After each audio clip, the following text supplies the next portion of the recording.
Aujourd'hui, c'est une interview un peu particulière parce que je vais interviewer mon invité avec Joanne. Bonjour Joanne. Bonjour Émilie. Alors, qui est-ce qu'on interviewe Joanne aujourd'hui? Alors, on interviewe Cécile Maire, qui est thérapeute énergéticienne et tarotvisiologue. Eh bien, on l'écoute. Bonjour Cécile. Bonjour Joanne. Alors Cécile, est-ce que tu peux nous expliquer ce qu'est la tarovision? Oui, avec plaisir. Alors la tarovision, c'est une technique de lecture du tarot de Marseille.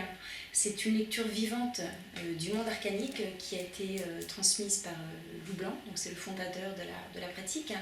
C'est une lecture qui permet de tirer dans l'inconscient le fil conducteur qui va permettre de mettre à jour les blocages que vit une personne dans une situation financière, relationnelle, personnelle, intime, et qui permet de remonter justement à la cause des problèmes et de lui offrir des clés de transformation pour agir dans sa vie, pour dénouer la situation et pour devenir acteur du changement et non pas passif. Donc on se relie dans la tarovision à un réservoir qui est nommé, je dirais, un réservoir universel d'informations où on va tirer ce fil de connaissances intuitives qui va permettre de laisser couler à travers nous et à travers les arcanes le message qui est à délivrer à la personne qui consulte. Alors pour cela, tu l'as dit, tu utilises le tarot de Marseille, et il existe plusieurs éditions du tarot de Marseille. Et donc, quel tarot tu utilises et pourquoi? Alors oui, il y a plusieurs tarots qui existent, il y en a bon nombre. On utilise dans la tarovision le tarot de Marseille de Grimaud. Pourquoi le tarot de Marseille de Grimaud? Parce que les symboles et les couleurs sont simples. Et c'est une façon très, très directe et très précise qui permet de travailler justement dans le protocole qui est mis en place avec la tarovision. Parce qu'à l'inverse d'autres tarots, il y a plus de détails. L'interprétation va beaucoup plus se figer ou peut-être se limiter sur le détail plutôt que d'utiliser les couleurs et ce que les arcanes ont à délivrer chez la personne pour faire émerger l'information qui doit être mise à la conscience de la personne. Donc l'idée, c'est de sortir d'une interprétation figée, peut-être plus traditionnelle, pour vraiment créer un impact à l'intérieur de la psyché du consultant. Et pourquoi le tarot de Marseille plutôt que d'autres arts divinatoires? Le tarot de Marseille, parce que c'est un outil de lecture dans la géomancie qui existe depuis la nuit des temps, qui interpelle, qui parfois fait peur. Je pense que c'est pas tant l'outil qui fait peur, c'est ce qu'on en fait avec. Et l'art de la tarovision, justement, c'est de permettre à la personne de recevoir des clés d'information qui vont lui offrir un champ de possibilités, où elle va savoir qu'elle peut avoir le choix pour transformer les choses, mais elle ne reste pas figée dans l'information, parce que ça se fait à un instant T. Donc il y a moyen de faire évoluer les situations et pas de recevoir une information qui sera juste brute de coffrage, où la personne se sentira démunie sans savoir comment pouvoir orienter sa vie pour transformer des choses. Et tu pourrais nous présenter le tarot de Marseille? Oui, avec plaisir. Comment il est constitué, quand est-ce qu'on utilise les arcanes mineures, les arcanes majeures? Oui, très bien, on va faire ça alors. Ok. Alors, en tarovision, on utilise les arcanes majeures qui sont au nombre de 22 et les 4 as essentiellement. On va utiliser aussi les arcanes mineures, mais pour d'autres particularités de tirage. Donc les arcanes majeures, on commence par le battleur, la papesse, l'impératrice, l'empereur, le pape, l'amoureux et le chariot. Ensuite vient la justice, l'ermite, la roue de fortune, la force, le pendu, avec sa tête à l'envers. Ah non, c'est ça. il nous met la tête à l'envers. L'arcane sans nom. Donc c'est pas, c'est pas la mort, c'est l'arcane sans nom. Elle n'a pas de nom. Et la tempérance. Donc là, on est déjà dans un niveau de lecture un second niveau de lecture et puis vient un troisième. Donc on va décaler un petit peu.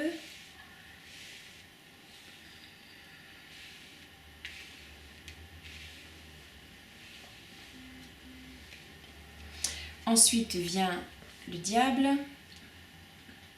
la maison Dieu, l'étoile, la lune, le soleil, le jugement, le monde, et on va terminer par le mat. Voilà, donc ça c'est vraiment l'ensemble des arcanes majeurs qu'on utilise donc en tarot vision pour faire tous les tirages possibles qui apparaîtront dans un sens, dans un sens ou dans un autre, mais qui auront l'utilité de révéler leur message. Donc on va rentrer dans le mouvement et c'est ce mouvement qui va permettre de faire une lecture du tirage, tout simplement. On utilise et on termine avec les 4 as, l'as de coupe, l'as de bâton, l'as d'épée et l'as de denier, qu'on utilisera toujours dans un tirage de tarot vision. Donc au total, dans les tirages de tarot vision, on utilise 26 arcanes. Et Cécile, est-ce que tu pourrais nous expliquer ce qui va guider ton interprétation lors d'un tirage? Alors, ce qui va guider notre interprétation pendant un tirage, en fait, c'est la reliance donc, qui s'établit avec les informations qui viennent de cette énergie universelle, où il y a tous les potentiels possibles, mais aussi c'est un protocole qui est initié avant le démarrage du tirage, qui permet de mettre, des bornes, une conduite à tenir pendant la lecture. C'est-à-dire que le tarotvisiologue qui va interpréter ce que le tarot a à dire va être vraiment dans une écoute intérieure et une neutralité totale pour être traversé par les informations que le tarot a besoin de révéler à la personne. Et quelles sont les parts de subjectivité qu'il y a chez toi et chez le consulté? La subjectivité, je dirais qu'il n'y en a pas, puisque même si on est peut-être interpellé par l'histoire de la personne, parce que ça touche aussi une part d'humanité qui est en nous, donc ça résonne. En même temps, c'est un double soin, je dirais, qui se fait aussi avec la personne et avec celui qui interprète les arcanes, mais c'est aussi de l'objectivité et à plus grande neutralité, parce qu'il est pas interdit, parce que le mot n'est pas juste, mais on doit vraiment être dans une attitude d'écoute pour transmettre et que le tarot puisse dire ce qu'il a à dire. Et ça se sent parfois dans le ton de la voix, quand il peut y avoir un ton peut-être un peu plus autoritaire dans l'énergie ou un ton beaucoup plus doux. C'est vraiment l'énergie qui se place selon ce que la personne a besoin de recevoir pour déclencher quelque chose à l'intérieur. Donc on doit être neutre et on n'y met absolument pas notre grain de sel et notre petit moi dedans. Ça, c'est vraiment l'essentiel de la pratique. Donc, tu as parlé de l'écoute, la neutralité, qui sont autant de qualités du tarotvisiologue. Est-ce qu'il y aurait d'autres qualités dont doit faire preuve un tarotvisiologue? Alors, d'autres qualités, les qualités qui sont importantes, évidemment, donc c'est l'écoute intérieure, le centrage. Je dirais aussi la compassion, parce que quand on reçoit des personnes qui sont dans des situations de vie difficiles, qui ont besoin d'éclairage, le jugement est évidemment proscrit, donc on accueille avec ouverture, on a envie que la personne aille mieux, qu'on puisse la guider, et la passion de la découverte de soi, la quête du mystère et de tout cet univers à travers la tarovision. Ouais. Et est-ce que tu aurais des ouvrages à conseiller à quiconque voudrait se lancer comme ça dans la tarovision? Alors, je n'ai pas d'ouvrage à conseiller, parce qu'en fait la tarovision c'est un enseignement qui est transmis de façon orale et l'intérêt justement c'est d'en faire l'expérience, de la vivre à l'intérieur, de la vivre par le corps, de la vivre par le ressenti et de l'intégrer de façon intuitive et pas de la recevoir de façon intellectuelle comme on peut le trouver dans des livres, ce qui enfermerait justement toute l'essence même et la quintessence de la pratique de la tarovision. Alors bonjour Cécile. Bonjour Émilie. Alors peux-tu nous dire comment tu es arrivée à la tarovision? Est-ce que tu te tirais les cartes d'abord toi-même et ensuite tu as tiré les cartes aux autres? Et si c'est le cas, quel a été le déclic pour vouloir tirer les cartes aux autres? Alors, vouloir tirer les cartes. J'ai pas vraiment commencé à tirer des cartes au sens propre. C'est vrai qu'enfant, j'étais toujours intéressée par des cartes à jouer, ce genre de choses. Je sais que ma grand-mère tirait les cartes et ma mère me disait justement, elle était toujours un peu impressionnée parce qu'elle trouvait justement des réponses assez marquantes. Donc ma mère en avait un peu peur d'ailleurs. Et puis moi je pense que c'est quelque chose qui devait être déjà présent, mais c'est vrai que le côté de vision et de rentrer dans une dimension autre, de traverser l'espace à travers les arcanes, c'est vraiment ce qui m'a appelée. Donc voilà, j'ai commencé, je me suis formée, tout simplement, et puis la transmission s'est faite pendant la formation en fait. En fait, on découvre le potentiel qu'on a aussi en soi pour faire la lecture au travers de la formation. C'est ça qui est magique. Alors justement, peux-tu nous dire comment tu t'es formée? Alors, je me suis formée il y a des années, en 2004. J'ai pu continuer de me former les années précédentes aussi, sachant que quand on fait une formation de tarovision, on peut toujours refaire un module qui a déjà été fait, non pas pour approfondir la technique, mais plutôt pour développer, je dirais, son intuition, libérer des blocages pour la lecture, parce qu'en fait c'est vrai que c'est une énergie qui passe à travers nous, donc plus on est propre et clair avec ça, plus ça s'écoule et plus finalement le receveur a d'informations. Donc ça permet de remettre des choses à jour, des informations. Et la formation se déroule sur 5 modules, donc c'est très intense comme formation, à l'issue de laquelle on reçoit la transmission du canal de la tarovision, donc par Lou Blanc, le fondateur de la pratique, pour pouvoir le dispenser, soit pour soi-même, parce qu'en fait la tarovision devient vraiment un outil ami avec nous, ou alors pour dispenser des consultations à l'extérieur. Alors tu es énergéticienne et tarovisiologue. Quel est le point commun entre les deux? Alors le point commun entre les deux, entre la tarovision et la pratique énergétique qui s'appelle donc spirale de vie, c'est que c'est le même fondateur qui est derrière cette énergie. La différence, c'est que Spirale de Vie travaille sur le corps énergétique ou les corps énergétiques. On va permettre à la personne de libérer des tensions mentales, émotionnelles, physiques, et de prendre conscience de son environnement corporel et d'avoir des prises de conscience qui se font au fur et à mesure de la pratique. Et la différence avec la tarovision, c'est que la tarovision agit aussi au niveau de la psyché, et bien sûr qu'après dans le comportement, notre attitude change, puisqu'on a des informations différentes, donc on change intérieurement, mais on rentre dans un univers vraiment de vision intérieure. C'est très complémentaire parce que dans le chemin de spirale énergétique où on accompagne la personne régulièrement, parfois elle a besoin d'un éclairage, elle a besoin d'éclaircir un point de sa vie, de savoir comment s'orienter.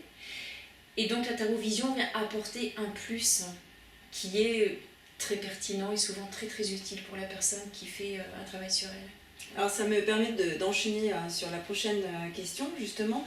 Comment les gens viennent te voir? Par quel biais? Est-ce que c'est par le bouche à oreille ou est-ce que tu proposes de compléter un soin énergétique, de spirale de vie énergétique par un tirage de tarovision? Comment cela se passe-t-il? Alors, soit les personnes viennent par un tirage de tarovision et après sont emmenées finalement à un travail sur elles approfondi, donc là on rentre dans les pratiques de spirale de vie, ou alors une personne qui suit déjà les séances de spirale de vie a besoin d'une séance pour aller plus dans le détail, mais c'est vrai que la plupart du temps c'est du bouche à oreille parce que c'est des pratiques où la personne reçoit une énergie, comprend des choses et en fait c'est ça qu'elle transmet à la personne, donc c'est le bouche à oreille. Et c'est quelque part c'est l'univers qui envoie les personnes. C'est ça qui est magique. Quelque part, c'est pas qu'il n'y a rien à faire, mais ça se fait tout seul. Voilà. Alors, est-ce que la formulation des questions est importante lors du tarovision, de la tarovision? Et est-ce que tu aides les consultés à formuler leurs questions? Alors oui, la formulation des questions est très importante, parce que plus la question est précise, plus, je dirais, la tarovision va répondre avec avec détail, avec justement précision et justesse sur la question. Si la personne, parce que la personne se présente avant avec nous, elle nous explique un petit peu le contexte de vie ou pas, ça dépend, mais généralement elle est là parce qu'elle a besoin de se déposer un petit peu auprès du tarovisiologue, et à ce moment-là on l'aide à formuler sa question. Donc intérieurement, parce qu'elle se formule intérieurement, elle peut se formuler aussi oralement, tout dépend des tirages, mais on aide la personne bien sûr à formuler sa question, sachant qu'en tarovision les réponses sont jamais ou tout oui ou tout non, il y a toujours une opportunité à saisir pour transformer la situation et tendre vers ce qui est juste pour nous. Voilà, ça c'est très important à dire. Alors comment se déroule une séance? Combien de temps cela dure-t-il? Et quelles sont les étapes? Alors, la séance commence par accueillir la personne, première des choses. On l'accueille, on la met à l'aise, on lui explique comment va se dérouler donc la séance. La séance dure en moyenne 1 heure, 1 heure et quart, parfois 1 heure et demie, ça dépend. Il faut savoir que dans la tarovision, on n'est pas dans une façon de poser des questions à la chaîne.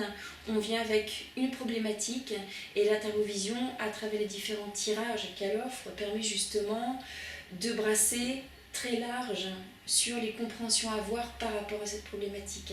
Donc finalement, on peut venir pour un problème professionnel et on va voir que ce qui va influencer derrière, ça sera une relation peut-être avec le conjoint ou les enfants qui auront un choix difficile. Donc c'est ça qu'on met à jour. Donc en fait, ça touche un spectre très très large de prise de conscience et le protocole se met en place pendant la lecture de la séance, et les énergies œuvrent dans la psyché de la personne aussi après la séance. Donc il y a le protocole de lecture, mais après tout ce travail intérieur de digestion d'informations qui se fait. Alors justement, j'allais te demander comment tu vois la tarovision, tu as en partie répondu. Est-ce que tu le vois comme un art divinatoire ou plutôt comme un soin énergétique? Alors évidemment, je réponds à un soin énergétique. Un soin énergétique parce que justement c'est un outil énergétique d'évolution de conscience, de prise de conscience qui se font donc à l'intérieur. Donc la personne prend conscience de choses qui sont logées ou qui sont récurrentes depuis longtemps. Donc il y a un soin qui s'installe au moment T dans dans le subconscient de la personne. Ça va aussi libérer dans l'inconscient. Et en fait c'est un double soin quelque part aussi, parce que les personnes qui viennent voir un tarovisiologue sont toujours... il y a une histoire commune quelque part. Il n'y a jamais de hasard pour faire en sorte qu'on vienne voir un tarovisiologue plutôt qu'un autre. Et il y a un échange qui se fait au-delà, tout en étant neutre dans la pratique. Mais c'est vraiment un soin. Il y a des personnes parfois qui ont des soupirs mais de libération, qui ont froid, qui ont chaud, qui pleurent. Et même des fois, même avant même de consulter, la personne ressent souvent déjà des choses. Parce que le rendez-vous est pris. Donc on est vraiment dans un travail énergétique très très puissant. Et pour terminer, alors comment fait-on pour te consulter? Quelles sont tes coordonnées si on veut aller te voir, soit pour une séance de tarovision ou alors une séance énergétique de spirale de vie? Alors pour me consulter c'est simple, donc la plupart du temps c'est en présentiel. C'est aussi possible par Skype, par Zoom, par téléphone, ça c'est au choix de la personne. En rendez-vous, on bloque le créneau tout simplement, et puis la consultation se fait, que ce soit pour la tarovision ou pour la pratique de spirale énergétique. D'accord, très bien. Et quel est ton numéro de téléphone ou ton site ou ta page Facebook? Alors, mon numéro de téléphone, donc prenez note, c'est le 06 37 47 62 47. Et par rapport au site de Tarovision, donc ça sera www.tarot-visionoriginelle.fr. Voilà. Merci beaucoup Cécile. Merci Émilie, merci à Joanne.